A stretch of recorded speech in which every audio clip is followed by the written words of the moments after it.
Hello, வணக்கம் viewers. நீண்ட காலத்துக்கு பிறகு நான் உங்களை சந்திக்கிறேன். இப்போ இன்றைக்கு ஒரு சின்ன ஒரு பிரச்சனையை பற்றி, ஒரு சின்ன ஒரு விஷயத்தை பற்றி நான் உங்களோட ஷேர் பண்ணுவோம்னு சொல்லி இந்த வீடியோவை நான் போடுறேன். இப்போ என்னென்னா, இப்போ ரீசெண்டாக வந்து இப்போ நாங்கள் அடிக்கடி கரண்ட் நிற்கிற பிரச்சனை எல்லாம் இருக்குது இப்போ எங்கள் ஏரியாக்களில். அப்போ அந்த நேரங்களில் நாங்கள் நிறைய யூபிஎஸ் எல்லாம் பாவிப்போம். அப்போ அந்த யூபிஎஸ் வந்து சில நேரங்களில் வேலை விட்டுரும், வேலை செஞ்சோன்றிருக்கும், நல்லா வேலை செஞ்சோன்றிருக்கும், திடீரென்று வேலையை விட்டுரும். அப்போ நாங்கள் அது வேலை செய்யலைன்னு சொன்னால் உடனே கொண்டே ஒன்று நாங்கள் அதை தூக்கி எறிஞ்சு போட்டு இன்னொன்று பண்ணுறதுக்கு தயார்படுத்துவோம். அப்படி இல்லைன்னு சொன்னால் ரிப்பேர் ஷாப்பில் கொண்டு நாங்கள் கொடுப்போம். இப்போ ரிப்பேர் ஷாப்பில் கொடுத்தால் இப்போ சில வேலை ஏதாவது பிரச்சனைன்னு சொன்னால் அதுக்கு ரிப்பேர் பண்ணி போட என்ன செய்தாங்கன்றே தெரியாமல் நிறைய சார்ஜஸ் பண்ணுவாங்க. ஸோ அப்படி இல்லாமல் நீங்கள் வீட்டில் இருந்து கொண்டே சில சில விஷயங்களை வச்சுக்கொண்டு இந்த யூபிஎஸ்ஸை நாங்கள் எப்படி செக் பண்ணலாம். அந்த யூபிஎஸ் வந்து வேலை செய்யாமல் இருக்கிற நேரம் அது உடனடியாக நாங்கள் என்ன சொல்யூஷன் கொடுக்கலாம் என்றதை பற்றி நான் இந்த வீடியோவில் நான் உங்களுக்கு போடுறேன். இப்போ என்னட்ட இப்போ இதில் ஒரு யூபிஎஸ் இருக்குது. இப்போ இந்த யூபிஎஸ் வந்து 650 வோல்ட் ஆம்பியர்னு சொல்லி இருக்குது. 390 வேட்ஸ் கொண்ட இந்த யூபிஎஸ். இப்போ இந்த யூபிஎஸ் வந்து எனக்கு ஃபுல்லாக டெத், எனக்கு இப்போ இது வேலை செய்யலை. ஆனால் நார்மலாக இது வேலை செஞ்சு கொண்டு இருந்தது. இப்போ திடீரென்றது வந்து ஃபுல்லாக டெத்தாக போச்சு. இப்போ டெத்துன்னு சொன்னால் இப்போ இது நான் என்ன செய்கிறது? இப்போ எனக்கு இப்போ இதில் பாவிக்கிறது கொண்டு வைப்பேன். நான் இப்போ பவர் எல்லாம் போட்டிருக்கிறேன். பவர் சப்ளை நான் போட்டுட்டு ஆன் பண்ணுறேன். எனக்கு வந்து எந்த ஒரு ரியாக்ஷனும் இல்லை. ஸோ இப்போ இது வந்து ஒர்க் பண்ணல. இப்போ ஆரம்ப காலத்தில் இருந்து யூபிஎஸ்ல நீங்கள் பார்த்தீங்கன்னு சொன்னால் அது வந்து பவர், இப்போ இதுக்குள்ள பேட்டரி பேக்கப் இல்லாட்டியும் கூட வேலை செஞ்சோன்று இருந்த சிச்சுவேஷன்ஸ் இருந்தது. சில நேரங்களில் ஏதாவது அப்செட் இருந்தால் இந்த நாங்கள் கொடுக்குற இன்புட்டை அப்படியே பேக்கப் பண்ணி அவுட் பண்ணுற ஒரு சிச்சுவேஷன்ஸ் இருந்தது. ஆனால் இப்போ வர்றது வந்து ப்ரொடெக்ஷன்ஸ் நிறைய அதிகம் இருக்குது. இப்போ சில நேரங்களில் ஏதாவது ஒரு பிரச்சனை இல்லைன்னு சொன்ன, இப்போ சில நேரங்களில் பேட்டரி கூட டெத் ஆகிறதுக்கு சான்ஸ் இருக்குது. பேட்டரி சிலவில் சார்ஜ் இறங்கி போகிறதுக்கு சான்ஸ் இருக்குது. நான் முதல் வீடியோவில் நான் போட்டிருந்தேன் உங்களுக்கு பேட்டரியை பற்றி. ஸோ இப்போ அப்படியான சந்தர்ப்பங்களில் இது வந்து ஃபங்க்ஷன் ஆகாது. பேட்டரியில் எப்போ மேக்ஸிமம் சார்ஜஸ் இருக்குதோ அப்போ தான் இந்த யூபிஎஸ் வந்து ஃபங்க்ஷன் பண்ணுறதுக்கு ஸ்டார்ட் ஆகும். அப்போ இப்போ எனக்கு இந்த யூபிஎஸ் வந்து ஃபுல்லாக டெத்தாக இருக்குது. இப்போ நான் இப்போ இதற்கு செக் பண்ணி பார்க்க போகிறேன். இப்போ முதல் விஷயம் நான் என்ன செய்யணும்னு சொன்னால், இதை நான் இருக்கா ரிமூவ் பண்ண போகிறேன். ரிமூவ் பண்ணி போட்டு இப்போ இதில் இந்த கவரையும் நாங்கள் இருக்கா ரிமூவ் பண்ண நைட்டே கலட்டி வச்சுருக்கேன். ரிமூவ் பண்ணுவோம். இதில் நான் வந்து முதல் விஷயம் நான் பார்க்க வேண்டியது இந்த பேட்டரி கண்டிஷன் எப்படி இருக்குன்றது. இப்போ இதில் மெயினான விஷயம், அதாவது இப்போ இது வந்து இருக்க சர்க்கிட் போர்ட் இருக்குது. இந்த சர்க்கிட் போர்ட், இது வந்து டிரான்ஸ்ஃபார்மர், இது வந்து பேட்ரி, யூபிஎஸ் பேட்ரி. இப்போ இந்த பேட்ரி இந்த இதில் பார்த்தீங்கன்னு சொன்னால் பேட்டரின்ற ஸ்பெசிஃபிகேஷன்ஸ் வந்து இதில் போட்டிருப்பாங்க. 12 வோல்ட் 7 ஆம்பியர்னு சொல்லி இதில் போட்டிருக்கு. இப்போ இந்த பேட்ரி கண்டிஷன் எப்படி இருக்குன்றதை பார்க்கணும். அதுக்கு முதல் இந்த பேட்டரியின் டெர்மினல்ஸ் இருக்குது பாருங்க. இப்போ இதில் இந்த பேட்டரியின் டெர்மினல்ஸ் எல்லாம் இருக்கா செக் பண்ணணும். இது என்ன கண்டிஷனில் இருக்குன்றதை பார்க்கணும். இப்போ இதில் பார்த்தீங்கன்னு சொன்னால் இந்த பேட்டரியின் டெர்மினல்ஸ் வந்து ஓகே இருக்குது எனக்கு, இந்த பக்கத்து டெர்மினல். ஆனால் நெகட்டிவ் டெர்மினலில் பாருங்கள், நெகட்டிவ் டெர்மினலில் வந்து ஒரு சின்ன ஒரு சிக்னல் இருக்குது, கார்பன் பிடிச்சிருக்குது. அப்போ இந்த இப்படி இருந்தால் கூட எங்களுக்கு இந்த பேட்டரி ஃபங்க்ஷன் இல்லை. இப்போ இதில் லூஸ் கனெக்ஷன்ஸ் இருக்கும், லூஸ் கனெக்ஷன் இருந்தால் கூட எங்களுக்கு ஒர்க் பண்ணாது. ஸோ அப்போ அது இருக்க நாங்கள் இருக்க செக் பண்ணி பார்ப்போம். இப்போ எங்களுக்கு இப்போ இதில் வந்து இப்போ பிரச்சனை இருக்குன்னு சொன்னால் நாங்கள் பேட்டரியின் வோல்டேஜை நாங்கள் இருக்க செக் பண்ணி பார்க்கலாம். இப்போ எனக்கு நான் மல்டிமீட்டரை வச்சுருக்கிறேன். மல்டிமீட்டரை பாவிச்சு நான் இருக்க வோல்டேஜ் செக் பண்ண போகிறேன்.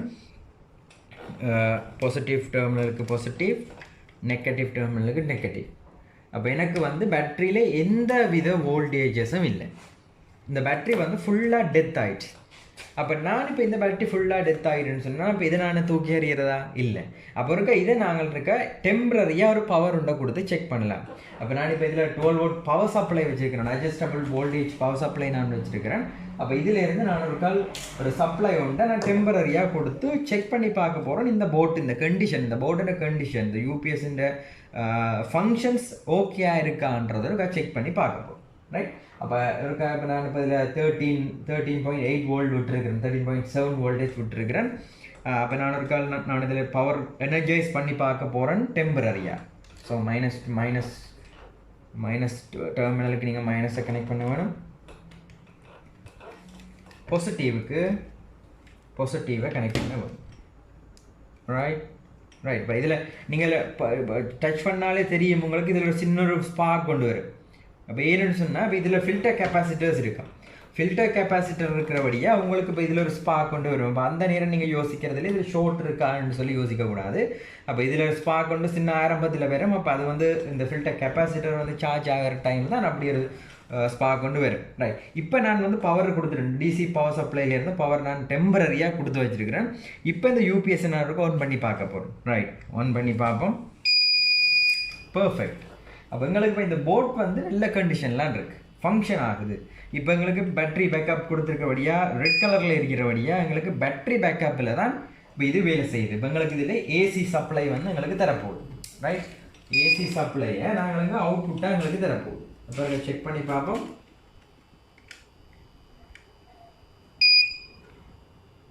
ஏசி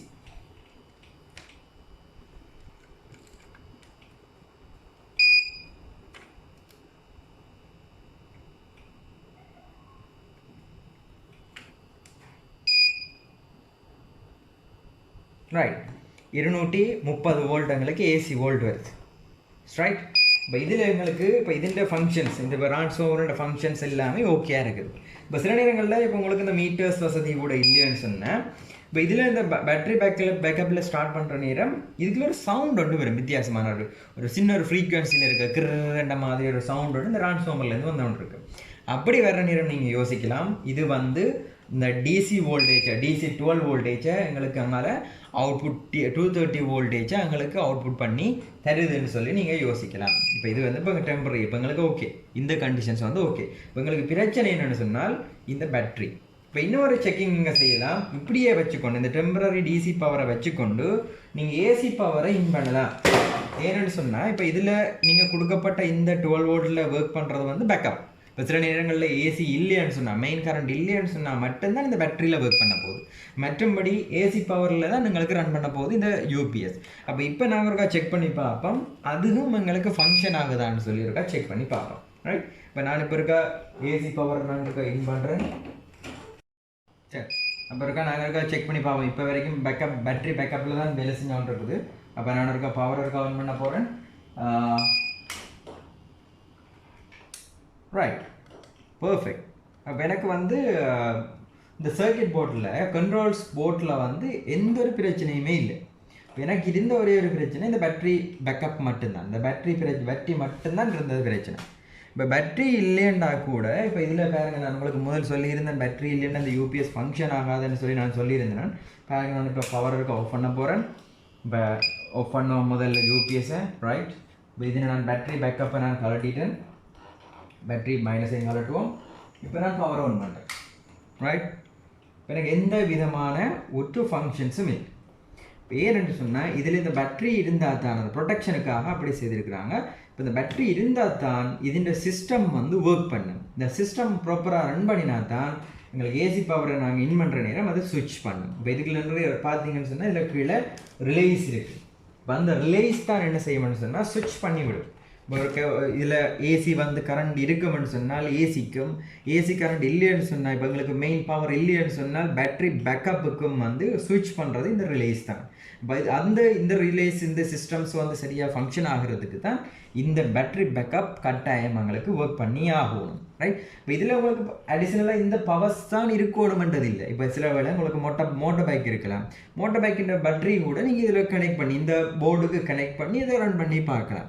இப்போ உதாரணமாக நான் கூட இப்போ இதில் சில நேரங்களில் அவசரத்துக்கு இப்படி ஒரு போர்டு எடுத்து என்னோடய சோலார் சிஸ்டத்தில் இருக்கிற அந்த பேட்டரியில் வந்து லிங்க் பண்ணி வச்சுக்கிறேன். அப்போ அந்த நேரம் எனக்கு கூட டைம் வந்து இந்த யூபிஎஸ் ரன் பண்ணக்கூடிய சான்சஸ் நிறைய இருக்குது. இப்போ இதில் இந்த யூபிஎஸ் இந்த பேட்டரியில் வந்து சின்ன பேட்டரியில் ஒரு அரை மணித்தியாலையும் நான் பாவிக்கக்கூடிய ஒரு லேப்டாப் அரை மணித்தியாலும் நான் பாவிக்கிறேன்னு சொன்னால், இதே நான் ஒரு சோலரில் இருக்கிற ஒரு 90 MAH பேட்டரிக்கு நான் கனெக்ட் பண்ணேன்னு சொன்னால் கிட்டத்தட்ட 3 ஹவர்ஸுக்கு மேலே நான் இதை பாவிக்கலாம். அப்படியான ஐடியாஸும் இருக்குது. அப்போ இதில் நீங்கள் யூபிஎஸ் பேட்டரி மட்டும்தான் நீங்கள் கனெக்ட் பண்ணணும்னு இல்லை, எந்த பேட்டரியாக இருந்தால் 12 வோல்ட். இப்போ இதில் ஒரு பேட்டரி கனெக்ட் பண்ணியிருக்க அப்படியே 12 வோல்ட். சில வேளை 2 பேட்டரி கனெக்ட் பண்ணியிருப்பாங்க சில யூபிஎஸ்களில், அதில் 24 வோல்ட் லெவலில் சில சிஸ்டம் அது. அப்போ அதுக்கு நீங்கள் கட்டாயம் 24 வோல்ட் தான் கொடுக்கணும். அப்போ இதுக்கு நீங்கள் 12 வோல்ட் தான் நீங்கள் இந்த சிஸ்டத்துக்கு இன் பண்ண வேணும். அப்போ எங்களுக்கு இந்த யூபிஎஸ்சில் வந்து எந்த பிரச்சனையும் இல்லை. ஆக எங்களுக்கு இருக்கிற பிரச்சனை வந்து இந்த பேட்டரி பிரச்சனை. இப்போ இதே நீங்கள் இந்த யூபிஎஸ்ஐஎம் வந்து நீங்கள் வேண்டிட்டு ஒரு கொஞ்ச நாளில் சில பேருக்கு நான் வேண்டி ஒரு கொஞ்ச நாளில் யூபிஎஸ் பழுதாக போச்சுன்னு சொல்லுவீங்க. அப்போ ஏன்னு சொன்னால் இப்போ இந்த யூபிஎஸ் நாங்கள் பாவிக்கிறோம்னு சொன்னால் கட்டாயம் யூபிஎஸ்ஐ நாங்கள் மெயின்டைன் பண்ண வேணும். அதை எப்படி மெயின்டைன் பண்ணுறது? யூபிஎஸ் கோட்டா ஒன் பண்ணியிருந்தானே, ஒன் பண்ணியிருக்கும், அதை தேவையில்லை தானேன்னு சொல்லி நீங்கள் யோசிப்பீங்க, அப்படி கேள்வி கேட்பீங்க. கட்டாயம் நீங்கள் மெயின்டைன் பண்ணணும். எப்படின்னு சொன்னால் ஒரு யூபிஎஸ் நீங்கள் போட்டு ரன் பண்ணுதுன்னு சொன்னால் இந்த பேட்டரியின் சார்ஜிங் கண்டிஷன் மேக்ஸிமைஸுக்கு வந்துட்டுன்னு சொன்னால் இப்போ கிட்டத்தட்ட ஒரு 12 வோல்ட் பேட்டரின்னு சொன்னால் 14 வோல்ட் வரைக்கும் மேக்ஸிமம் சார்ஜ் பண்ணுங்கன்னு சொன்னால் அந்த மேக்ஸிமைஸுக்கு வந்துட்டுன்னு சொன்னால் நீங்கள் அப்படியே விட்டுறக்கூடாது. அதை விட்டுட்டீங்கன்னு சொன்னால் அந்த சைக்கிள் நடக்காது, சார்ஜிங் அண்ட் டிஸ்சார்ஜிங் சைக்கிள் நடக்காது ஒழுங்கா. அப்படி நடக்காம இருக்கிற நேரம் பேட்டரி ஒரு கொஞ்ச காலத்துல கிட்டத்தட்ட ஒரு 2 வருஷம் பாவிக்கிற பேட்டரி ஒரு வருஷத்துலயே உங்களுக்கு என்ன செய்யலாம், பலதாக போகலாம். அப்ப நீங்க என்ன செய்யலாம்னு சொன்னா இடைக்கிட இப்போ சில நேரங்களில் பவர் இருக்கிற நேரம் சரி இல்லாட்டியும் சரி, பவர் இல்லாட்டி ஓகே ஆட்டோமேட்டிக்காக அந்த பேட்டரி பேக்கப்லேயே வேலை செய்யும். பவர் இருக்குன்னு சொன்னால் தொடர்ச்சியாக அவங்களுக்கு பவர் இருக்குது, தொடர்ச்சியாக அவங்களோட யூபிஎஸ் பவரில் தான் ஒர்க் பண்ணிக்கொண்டே இருக்குதுன்னு சொன்னால் நீங்கள் என்ன செய்யலாம்னு சொன்னால் ஒரு 10 நிமிஷமோ ஒரு 15 நிமிஷம் நீங்கள் யூபிஎஸ் அதாவது யூபிஎஸ் மெயின் பவர் ஆஃப் பண்ணி விட்டுட்டு இந்த யூபிஎஸ் பவரில் அதாவது பேட்டரியில் இருக்கிற அந்த ஏசி பவரில் நீங்கள் என்ன செய்யலாம், ரன் பண்ணி விடலாம். இப்படியா ரன் பண்ணி யூபிஎஸ் நீங்கள் போட்டு விட்டுருக்கிறீங்கன்னு சொன்னால் ஒரு கொஞ்ச நேரத்துக்கு மெயின் பவர் ஆஃப் பண்ணி விடலாம். மெயின் பவர் ஆஃப் பண்ணிக்கிட்டா அது ஆட்டோமேட்டிக்காக என்ன செய்யும், பேட்டரியில் ரன் பண்ணி கொண்டு இருக்கு. அப்போ பேட்டரி என்ன செய்யணும்னு சொன்னால் ஒரு கொஞ்ச நேரத்துக்கு டிஸ்சார்ஜ் ஆகும், திருப்பி நீங்கள் பவர் ஆன் பண்ணுற நேரம் சார்ஜ் ஆகும். அப்போ அந்த சைக்கிள் ஒழுங்காக நடக்கிற நேரம் உங்களோட பேட்டரியும் சரியான மெயின்டெனன்ஸில் இருக்கும், யூபிஎஸ்ஸும் வந்து உங்களுக்கு கொஞ்சம் காலம் குறிப்பிட்ட காலம் பாவிக்கக்கூடிய மாதிரி இருக்கு. இப்போ இதுதான் விஷயம். இப்போ எதுவும் கேள்விகள் இருக்கலாம் உங்களுக்கு, சில இதில் நாங்கள் இப்போ காய்ச்சி சில விஷயங்கள் நாங்கள் உங்களுக்கு விட்டுருக்கலாம். ஸோ அப்படி ஏதாவது உங்களுக்கு டவுட்ஸ்கள் ஏதாவது இருந்தால் நீங்கள் கமெண்ட்ஸில் தெரியப்படுத்துங்க. ஏதாவது இந்த வீடியோ சம்மந்தமாக உங்களுக்கு அபிப்பிராயங்கள் நிறைய இருந்திருந்தாலும் நீங்கள் எங்களுக்கு சொல்லலாம். இப்போ எங்களில் ஏதாவது குறைகள் இருந்தாலும் கூட நீங்கள் கதைச்சு கொள்ளலாம். மிகவும் நன்றி இந்த வீடியோ பார்த்ததுக்கு.